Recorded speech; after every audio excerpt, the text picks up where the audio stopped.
All right, guys. Welcome to another episode of Black People Kind of News. We have to have a serious episode tonight. If you are unaware, in Jacksonville, in Florida, there's been an incident. A suspected white supremacist male, young man, went to a Dollar General, allegedly, because again, you're innocent until proven guilty. We pretty much know that he did this, but you're innocent until proven guilty. And this young man allegedly went into a Dollar General and he opened fire. And he unfortunately harmed 3 people, and they are no longer with us. They are no longer with us because of suspected white supremacist violence. Now, we didn't know for the longest time who this young man was because the media was being airtight on him, but now we know who he is. Ryan Palmiter. Ryan Palmiter is accused of a racially motivated attack on black people at a Dollar General in Jacksonville, in Florida, on August 26th of 2023. Today, Ryan wrote on X, formerly known as Twitter, that he confirmed the suspect's name with sources and information. Wow. The television station also named Ryan Palmiter in its story. This follows a very unique pattern when it comes to suspected white supremacist violence against black people in this country. But I'm going to tell you, this is not a unique situation. Not unique whatsoever. And if you look at some of the things that he put on some of his weaponry, what you're going to see is that this young man was very disturbed, but he also followed an ideology. He put on bulletproof armor or bullet resistant armor before he went into that Dollar General. And I want you to understand something, right? That follows a pattern too. Whereas you have people out there who follow a certain ideology, and make sure you guys are sharing this broadcast. Make sure you guys are tapping the stream. Make sure you guys are liking the stream. Make sure you guys share this stream on every social media timeline, because I'm going to go over some very important things. It doesn't matter when you see this particular video. If you see it on YouTube, if you see it on TikTok, if you see it on Twitter, if you see it on Facebook, make sure you share it, because I'm going to go over some various reasons as to why this kind of stuff happens. But Ryan Palmiter, he's the person that is the suspect in this case. What we know so far is that this young man, he came from a different county to commit this crime. Neighbors have confirmed that this is definitely him. He had 2 pieces of weaponry before he went into that particular establishment. This young man had the authorities called on him before. There was a mental health check. There was also a domestic situation involving this same young man in past years. So why his firearms were not taken away is beyond me. Beyond me.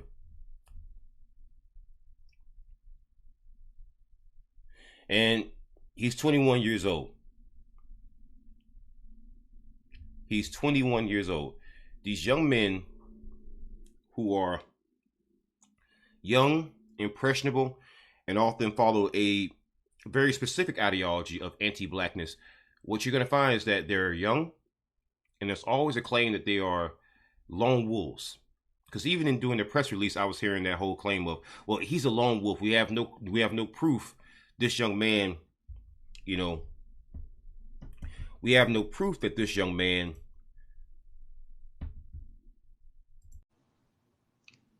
That's always a claim. And yet when it comes to black people, whenever one person does anything like a Kyrie Irving or a Kanye West, suddenly that's a representation of larger black society. Then we got to start having conversations in society. It's not just a reflection of one person, even if the person hasn't done anything wrong, like Kyrie Irving. It's suddenly a reflection and a cause for a bigger conversation. But anytime something like this happens, it's never a cause for a bigger conversation, but just more deflections. That's what I find. It's never calls for more conversation. It's just more deflections. He's very clear about who he wanted to target. Very clear. He left behind manifestos. That's the first thing that we know. This is from Heavy. He was trained in graphic design programs. He was on college campus. He was seen putting on a ballistics vest on the Edwards Waters University campus. 3.5 GPA.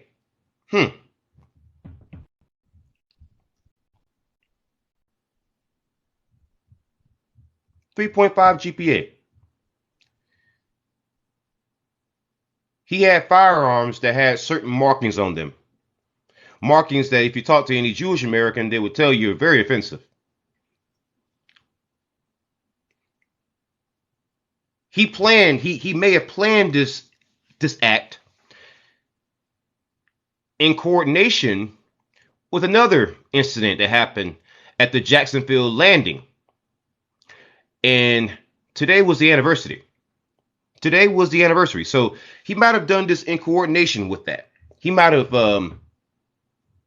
this specific date might not have been as random as some people may have thought. And as I said before, the suspect had a previous domestic call in emergency mental health detention, yet this guy still had firearms.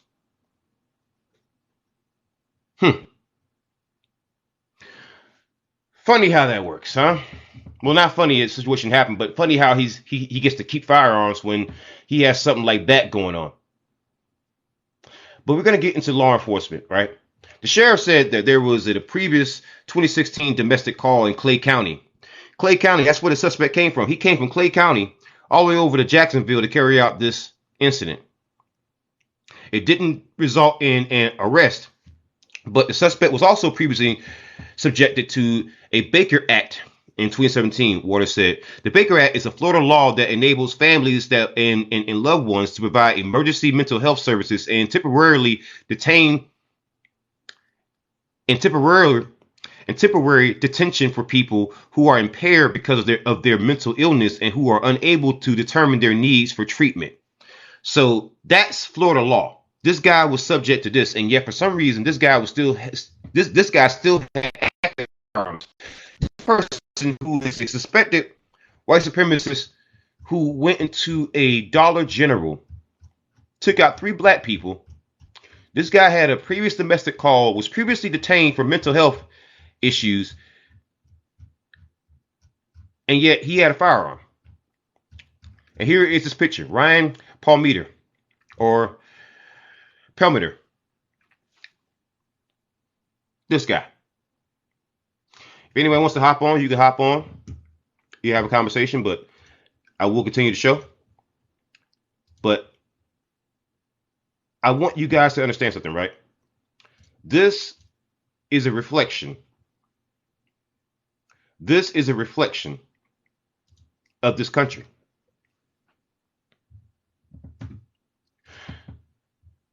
Three black people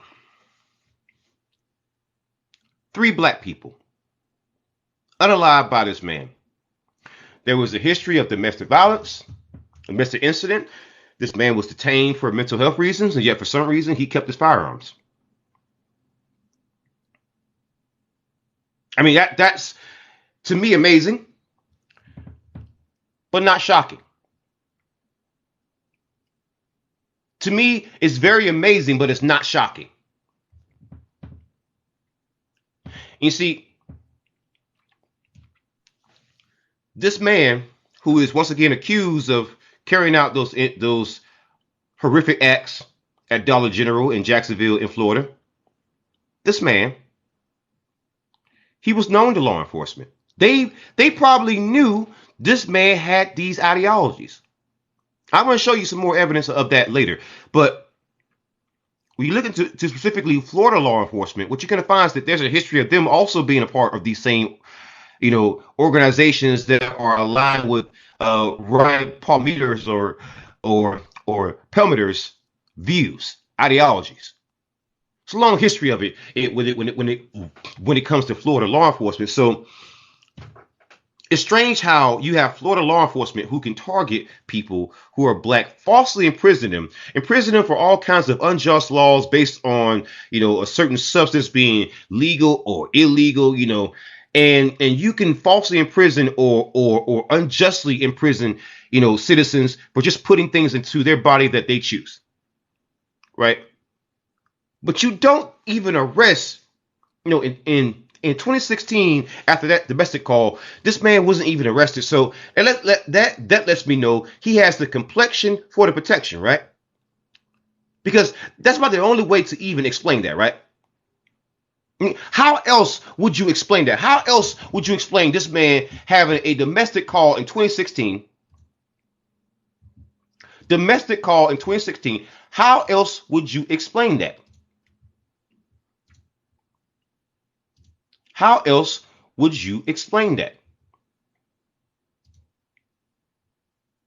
Explain to me. Make it make sense. Make it make sense. And now, because Florida law enforcement in Jacksonville and also in Clay County, they failed to do their due diligence, this young man was able to carry out these acts. When he left his home in Clay County, he called his father. And told his father to go look at his computer. And that's when his father allegedly found out what this young man was planning to do. So his father and his mother, parents, allegedly called the Clay County Sheriff's Office. They had no idea, and they had no idea that by that time this young man had already started his act in Jacksonville. This man was seen on the college campus putting on a vest. This man was seen riding around with firearms, obviously, because he had them. It would make sense that I mean, again, I didn't doubt the reports that he was walking around in public with them, because he was in public singing, putting on a vest. And if you're going to put on a vest in public, I mean, that's not much of a stretch, right? See, this is the cost of fake allies always popping up and saying, why do you always got to make everything about black people? Because when it comes to black people, when it comes to our issues, we are often ignored. And even when it comes to issues that are legitimate, it's like you suffer from amnesia. See, it'd be one thing if incidents like this were unique, but they're not unique. Incidents like this are happening more and more frequently. And what I find the most interesting is not the fact that the white supremacists are carrying out these acts. What I find the most interesting is how everyone who claims to be a so-called black ally responds to it. That's what I find to be the most interesting. See? That's what I find to be the most interesting. Now, I'm going to have people who's going to pop up saying, well, why do you make a big issue out of this? What about this? What about that? What about this? What about that? And people love doing that whataboutisms when it comes to black folks and our issues. People love doing the whataboutisms.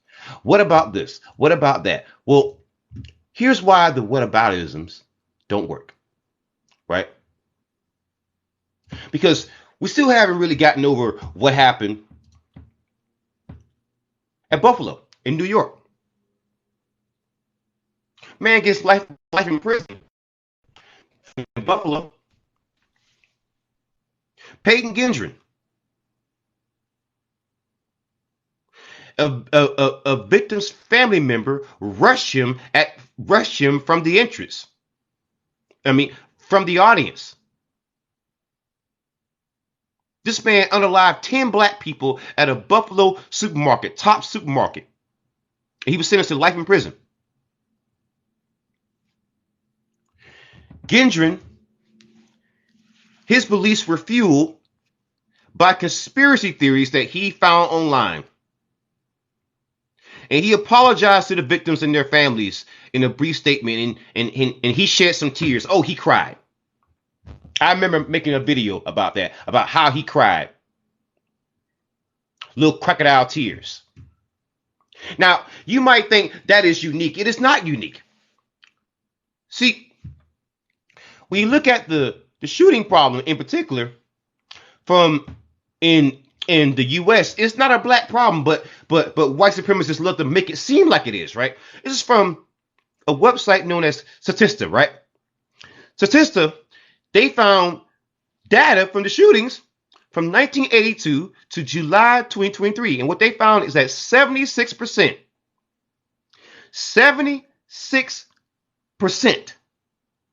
all those shootings from 1982 to July 2023 were not by my folks, were not by Latinos, were not by Native American, they're by white folks. So what our friend Ryan Palmeter and Peyton Gendron did, see, that's not unique. It's not unique whatsoever. See, what you have here is yet another case.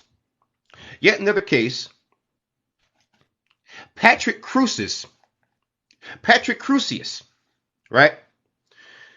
A white Texas gunman who unalived 23 people at a Walmart who targeted Hispanic people. See, black people have been trying to warn Hispanic people, but some of them come over with the Mijola La Raza. It's not everybody, but certain folks come over here with that mentality, and then when they run into these folks, suddenly is, hey, black folks, can you help out? Suddenly it becomes that. See, what this young man did at Dollar General in Jacksonville, Florida, that's not unusual. I just showed you several other cases where that kind of stuff keeps happening recently.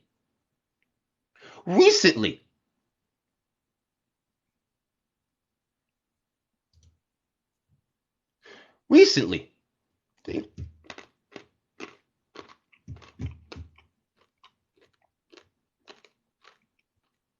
me a quick second.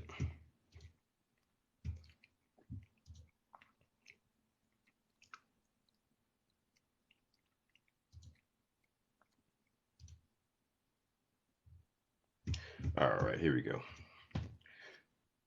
Now, look at all this right here. This is from the New York Times. I want you to see this.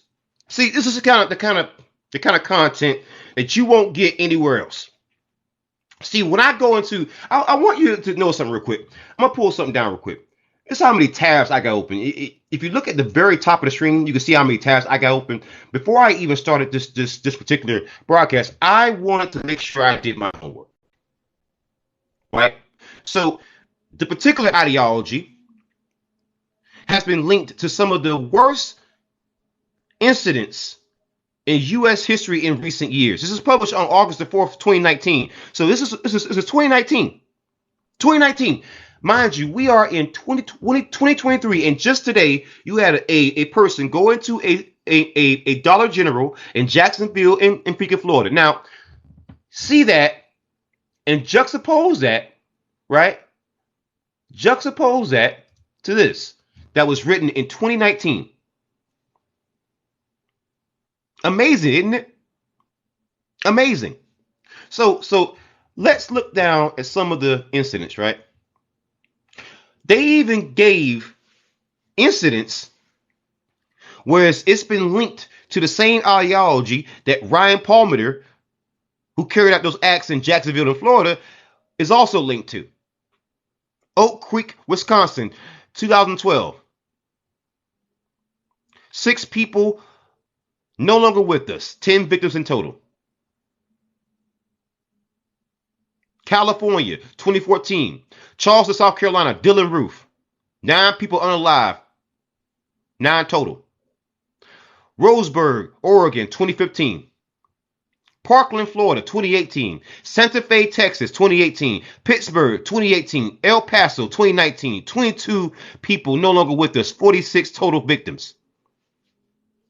There's even global connections. And so when you get so-called allies, fake leftist allies, what you're going to find oftentimes is that those people don't understand that when people like me pop up and I say things like, hey, we need an anti-black hate crime bill. Hey, we got to start focusing on these suspected white supremacist suspects. We have to actually start focusing on these people and actually start bringing some justice, actually start putting the focus in our eyeballs on what the actual problem is. I'm always told, hey, I'm talking too much about race. Hey, don't worry about this. Hey, don't worry about it. Just vote blue no matter who. No, I'm not going to just vote for you if you're not going to talk about this. Here's why. Global connections. A number of what these people with these ideologies do in the U.S. have been linked to similar attacks overseas, right? So you had people who were influenced by attacks in different areas, and then based on that influence, they carried out their attacks. Because if you remember what happened in New Zealand, right? That guy was spreading all kind of. If you read what that guy wrote, it was a bunch of memes, a bunch of things that you would hear in the freaking U.S. Memes, right? Both the El Paso and Poway, the individual there praised the Christchurch individual in manifestos. So, do you see how these people can actually encourage each other? Can actually encourage each other, empower each other? See, when they say things like, "Oh, it's a lone shooter. This person acted alone," that's not true. Now you're seeing it. Now you're seeing the connections. The person who did what happened in Christchurch said he was inspired by what happened in Norway. The people who carried out the attacks at the mosque at Quebec City, and the same person, right? The same person who carried out the attack in California in 2014, they actually knew each other. Do you see the connections now? So the Norway attacks, right? Inspired. Hold on. The Norway attacks potentially, just potentially, since 2011, inspired 8 years of attacks. 8 years of attacks. And here's a list, right? A growing list. August 3rd, 2019. El Paso. Actually, let's start down from the years that they go way back to. August 5th, Oak Creek, Wisconsin.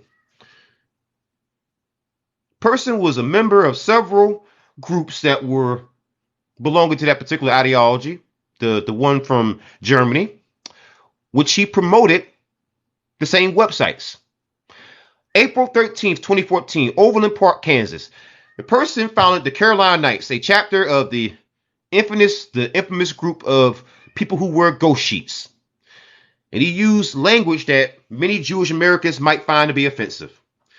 November 28th, 2014, Austin, Texas. The Austin Police Department described the person who carried out the attacks links to a radical anti-immigrant Christian group. Wow. June 17th. And I want to remind you, in the Oak Creek, Wisconsin attack, you had approximately 6 people who were taken out, 4 people who were injured. In the Overland Park, Kansas case, you had 3 people that was alive. In the California case, in May 23rd of 2014, the person wrote a manifesto, and he didn't like people who looked different than he.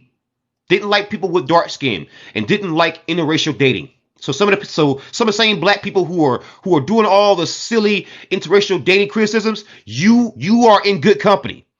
Yeah. That's why I say I will treat you no different, because you start to see why now. I will say I will treat you no different because you are acting no different. So why should you be treated any freaking different? Shouldn't be, if you're gonna act like them. Okay. Man took out 6 people, 14 people hurt. November 28th, 2014, Austin, Texas.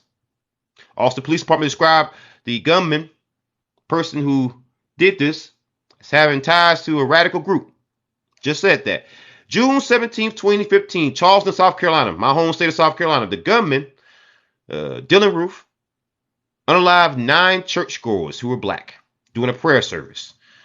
And that was after he posted a racist manifesto. 9 people no longer with us. July 23rd, 2015, Lafayette, Louisiana. Person was against the LGBT community and against Jewish Americans on messaging boards and also on social media. He took out 2 people and 9 people got hurt. October 1st, 2015, Roseburg, Oregon. The individual here had a manifesto and online postings that revealed a fixation on some of these incidents. So when the media praises them and give these people a platform by glorifying them, you see the problem now, right? This person took out 9 people, injured 7. September 26, 2016, Houston, Texas. Person showed up to the incident wearing a bunch of uniforms and emblems that is symbolic of certain ideologies that come from Germany. Let's just say that. No people were taken out, but 9 were injured. November 1st, 2017, Thornton, Colorado. Neighbors described the suspect as verbally abusive towards Hispanic people. Wow. Took out 3 people, and they're victims of yet another case of this type of violence. December 7th, 2017, Aztec, New Mexico. The person posted a bunch of rants on websites that had this particular ideology and corresponded with another person who attacked a mall in Munich. So this person was in coordination with another person in Munich. Took out 2 people. February 14th, 2018, Parkland, Florida. The person was known to use phrases that was indicative of people who are anti-black. And he etched some symbols that was indicative of German ideologies. Let's just say that. Into some into some of his magazines that he used during the events in Parkland, Florida. May 18th, 2018, Santa Fe, Texas. The suspect made some internet postings, included an image of things you would find from certain German ideologies. He took out 10 people, injured 12. October 21st, no, I apologize for that. October 24th, 2018, Jeffersontown, Kentucky. Suspect was charged with a series of crimes because he unalived 2 black people at a Kroger grocery store. He was seen trying to enter a black church minutes before moving on to the grocery store. October 27, 2018, Pittsburgh. Suspect posted a bunch of racist stuff on a site known as Gab, which is known to be a haven for these types of people and other extremists. Took out 11 people, injured 6. November 2nd, 2018, Tallahassee, Florida. In YouTube videos, the suspect ranted against interracial couples, diversity, and immigration. Took out 2 people, injured 5. April 27th, 2019, California. Suspect posted a manifesto that criticized people who happen to be Americans who happen to be Jewish and referenced the incidents at Christ Church. So as you can see, once again, these people are being inspired by other folks who carry out these exact same types of crimes, the exact types of heinous acts. Next one, and the final one, is going to be August 3rd, 2019, El Paso, Texas. The police confirmed that the suspect wrote a bunch of anti-immigrant stuff, saying that he supported the person who carried out the events at two mosques, and also same person was located in Christchurch, New Zealand. As you can see, it's a clear pattern here. These people are being inspired by one another. Clearly being inspired by one another. Clearly. I mean, Dylan Roof at the time, he laughed. He confessed. He said, I did it. And he laughed. He thought it was funny.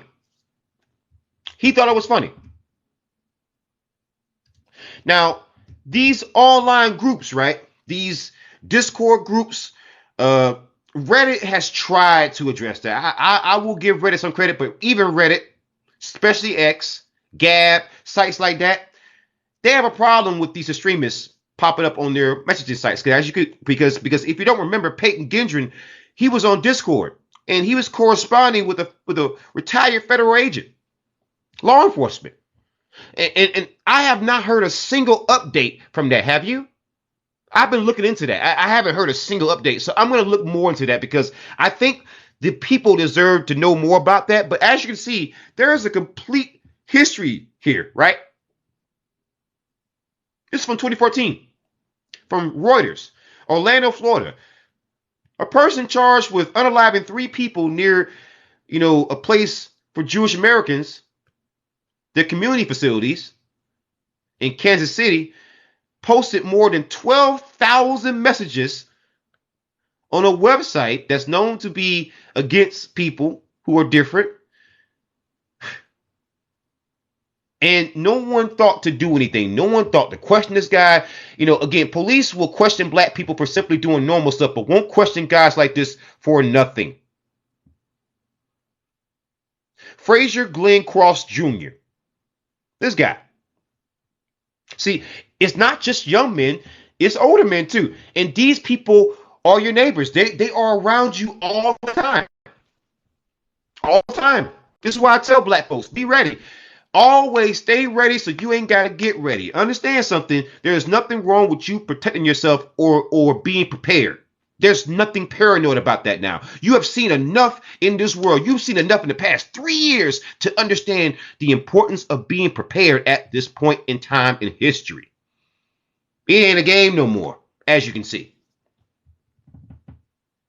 And do you think that it's just, unusual that black people get targeted by these folks? Let me show you something real quick. The FBI has already said we are the number 1 targets.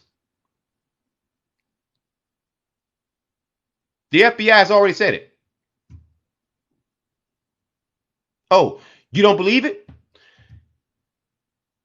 October 25th, 2021, FBI releases updated 2020 crime stats that are against black people. What you're going to find, right?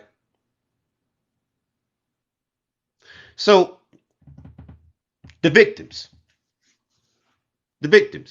There were 8,052 single bias incidents involving 11,126 victims. A percent distribution of victims by bias type shows that 61.8% of victims were targeted because of the offender's race/ethnicity, ancestry bias. 20% were victimized because of the offender's orientation bias. 13.3% were targeted because of the offender's religious bias. 2.7% were targeted because of the offender's gender identity bias. 1.4% were victimized because of the offender's disability bias, and 0.7% were victimized because of the offender's gender bias. Right. So there were 211 multiple bias crime incidents that involved 346 victims, right? So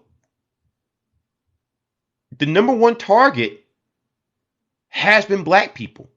It hasn't even been close. It hasn't even been close. The number one offenders of the known offenders, more than 50% are white of the known offenders. Yeah. Yeah. See, when you see stuff like that, it becomes harder to just deflect stuff, right? And now you might be asking, why is it so hard for law enforcement to catch these guys? Why is it so hard for law enforcement to catch these guys? Well, we're going to get into that. We're going to get into that. Because what you're going to find is that oftentimes the cops are the extremists.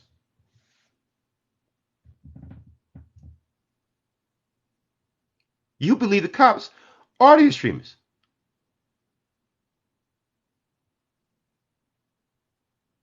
Right?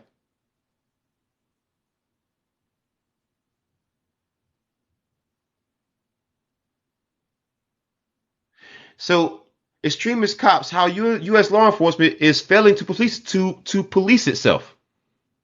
It's from 2019. For decades, anti-government and these groups with these ideologies have been attempting to recruit police officers, and the authorities themselves aren't even certain about the scale of the problem. They aren't even certain about the scale of the problem. Right?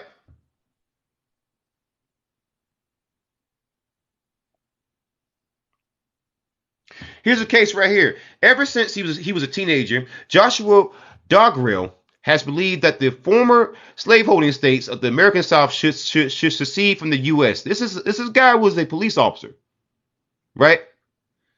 During nearly a decade, I'm going to go down to the second paragraph. I just read the first sentence, and that should let you know a lot right there, right? Went to the University of Alabama. During nearly a decade on the police force, Doggerel was a vocal advocate for the League of the South. League of the South. And so the League of the South is a group that has a particular ideology against black people. Right?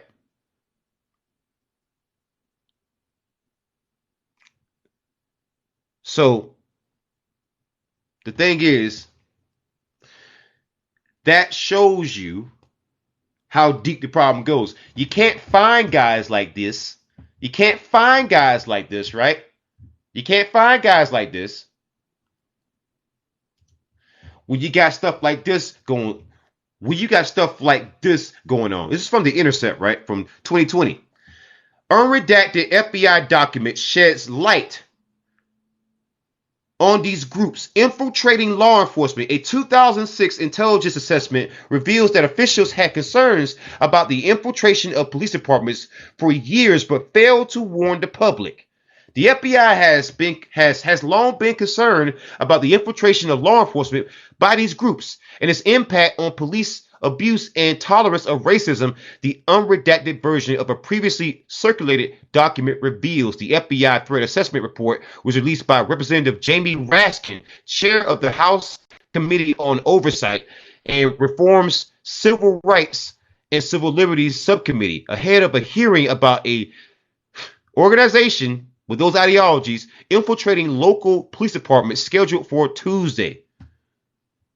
So a heavily redacted version of the 2006 document had previously been published, one of a handful of documents revealing federal officials' growing concern with these groups' historical interest in infiltrating law enforcement communities or recruiting law enforcement personnel. A different internal document obtained by The Intercept in 2017 also noted that extremist groups and domestic investigations focus on militia extremists, and sovereign citizens often have identified active links to law enforcement officers. So once again, you can't catch guys like this, right? You can't catch guys like this right? Or guys like this,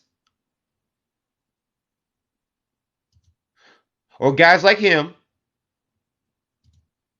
or even Dylan Roof. Once again, you can't catch him if you got this going on. It can't happen. It just can't happen.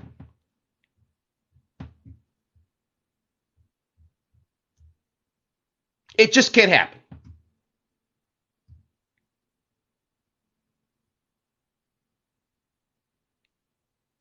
Here, you can't police these groups. Because again, if you're gonna get serious about addressing the problem, then let's get serious about addressing the problem. You can't police guys like this who go into a Dollar General and carry out these heinous acts, right? You can't address him, right? How can you address him? How?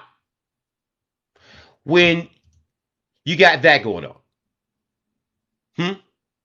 When you got that going on. A couple found memorabilia from the ghost people. Yeah, those ghost people. In a police officer's home. Muskegon police officer Charles Anderson has been placed on leave pending an investigation into the couple's claims, and I know for a fact he was fired. And the couple says that they are now receiving threats. That was happening back then because they reported they saw that memorabilia in this guy's home. A white police officer in Western Michigan has been placed on administrative leave after a prospective home buyer said he saw a framed application to that organization and multiple Confederate flags in this house. The Muskegon Police Department announced that it had opened an internal affairs probe after a social media post was brought to its attention, accusing an officer, Charles Anderson, of being in possession of certain items associated with a certain group known as the White Sheets. You know, the 3Ks. Yeah, that guy. How can you address this guy when you got that going on? You can't address this guy. You can't address Dylan Roof. You can't address Peyton freaking Gendron or Ryan freaking Pelletier or any others who have the same ideology when you got this going on. This is from the Brennan Center for Justice. Right? Hidden in plain sight. Far-right militancy, far-right groups in law enforcement. The government's response to known connections to law enforcement officers has been strikingly insufficient. Right? So, a 2017 FBI report found that these groups are more dangerous than any other group out there. And alarmingly, internal FBI policy documents have also warned agents assigned to look after these folks, right? To actually watch these folks, that there are these groups are trying to infiltrate law enforcement, and they often have active links to law enforcement officials. So it's not so much that they're trying to join, they already have links to them. So you're wondering how this guy who pulled this off had so many red flags. Police called on him multiple times. Red flags. There was red flags, right, with Peyton Gendron. There was red flags with Dylan Roof. People would claim that there actually wasn't, but I'm from South Carolina. There were red flags with this guy. Absolutely. But much like South Carolina and many of the other places with racist police officers, they're not going to check into the white supremacists. They hope the white supremacists do what they do. See, the police, the slave patrol, that's what the police used to be. And many times when they would take off the white sheets, they would put on badges. So why would they stop people when they know they are the most likely to do stuff like this? Why stop them?